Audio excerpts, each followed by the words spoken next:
People either keep hacking in. Apparently, somebody's compromised my iPhone too. Keep setting off alarms or shutting off the camera. So the last video was interrupted. But, what do you do with all of this stuff going on with your claim? They said you're unemployable. Even though your doctor isn't on board, they forwarded all the consults, all the recommendations for equipment. Um, I don't know her intentions when she said generalized anxiety disorder. Just like that, she slapped a diagnosis, a differential diagnosis on me, without any, measurement. Using measure measurements such as a anxiety survey or anything. Um, Clinical judgment, that's a suspect at best. But you only see somebody twice. I've only seen her twice. Um, and I don't know if it was a mistake or not. It was just to get me mental health services, which I never asked for. She said, well, maybe you want tools to deal with the VA. It can be pretty, disheartening, and then other times stressful, and then other times almost angering. And I thought about it. I'm like, well, I already have tools to deal with them.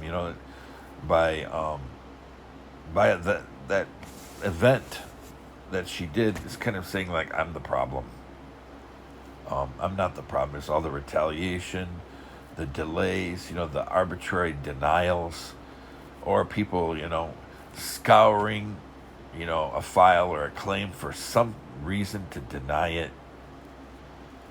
Um, when I look at most of my VA stuff, there's only one or two claim issues or diagnoses, that were for the betterment or for the benefit of the veteran. The vast majority of decisions about me and against me are to my detriment. They're not to my benefit.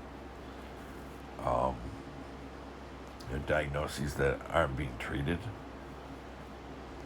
and other diagnoses that, when you look at the big picture, it's something much deeper and much more broad of an illness, but it's being ignored. Sometimes with scant evidence, like diagnosing liver cirrhosis in somebody who's always that healthy, somebody that doesn't, only drinks, religiously. Well, actually, how should I put that? Only drinks when it's relevant to religion, religious events. Um, it doesn't make sense. And somebody, when you look at their obesity, it started around the time that their sleep apnea got really bad. Um, it progressively worsened more and more and more because it wasn't being treated. They kept manipulating the pressure.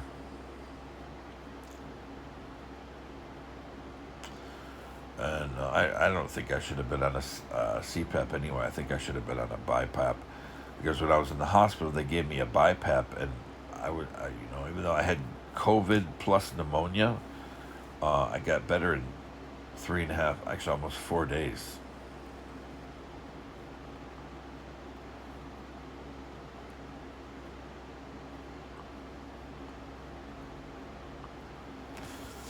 And that's because I was on a BiPAP, and then they gave me an infusion, I think, of plasma plus a vaccine, I think. I don't know. But,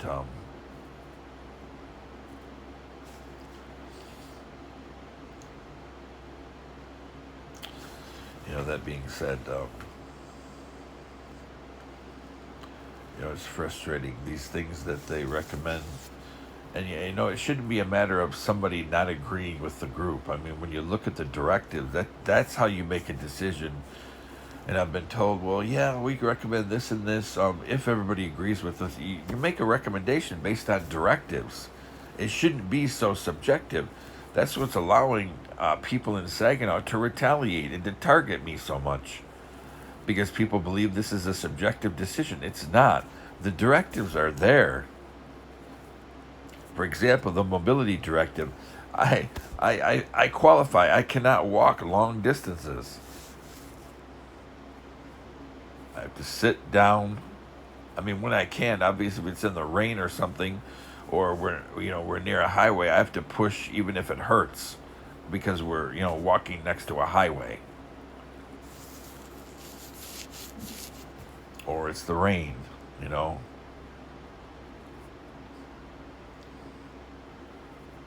But their argument is, well, then you physically can. I disagree.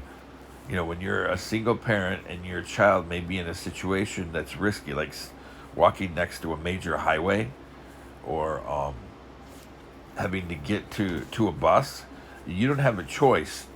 Even if it hurts, even if it damages you, you'll be left behind.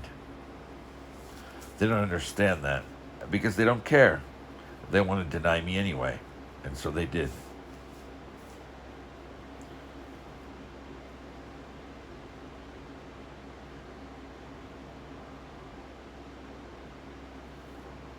So, and there's the issue of the simulation. If people are simulating the VA, then they should be arrested, not victim shaming me.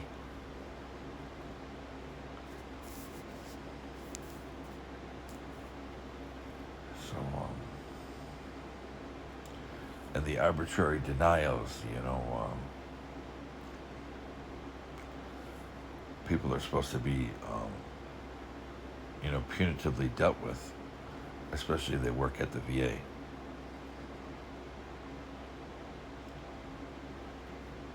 Um, it's just frustrating, stuff keeps happening to my family, and we're imprisoned, and people laugh. It's imprisonment. We can't leave here. We'll lose our car. All they do is laugh and find humor in it. We can't move out because I'm on my own without a vehicle to look at places. And I can't keep riding the bus every single day. It's harming me.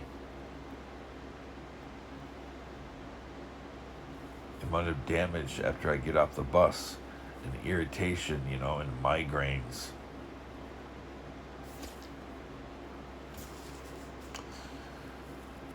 But it's very frustrating, all of this, to deal with the VA, and it wears you out. This is exactly how they target a veteran. A little bit here, good amount of hassle or destruction here. Some more trouble over here. And then over there, they make sure that they label you, or they present you as a problem or as somebody who's mentally ill. That's how it's done. And that's exactly how the VA participates and is actively involved in pretty much killing a veteran.